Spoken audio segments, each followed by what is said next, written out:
Hey guys, কেকৰ decoration চলি আছে। লকডাউনত একো পোৱা নাই, তথাপিও জইন কৰিছোঁ। ঈদ মুবাৰক সকলোলৈকে। কেইমিনিট হৈছে ন? 4 মিনিট 7 ছেকেণ্ড। ঈদ উল ফিতৰ।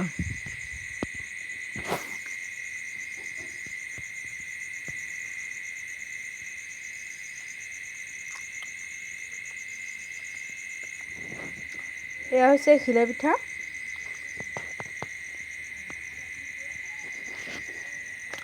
খুব ধুনীয়া হৈছে। এয়া আমাৰ মায়ে বনাইছে পিঠা, নাৰিকল দি বনাইছে।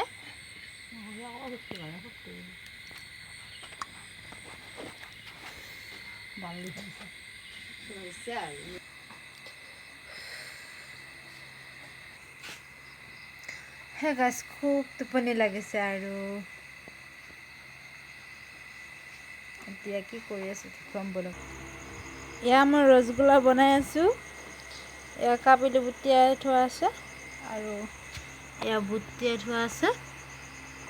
নহৰু পিঁয়াজ কাটি থোৱা আছে, আদাও কাটি থোৱা আছে, কাৰণ খুব ৰাতিপুৱাই উঠিব লাগিব, লেট হৈ যাব নহ'লে। চ' এতিয়া এই ৰেডি কৰি থৈছোঁ এইবোৰ। এয়া নাৰিকলৰ লাড়ু বনাইছোঁ।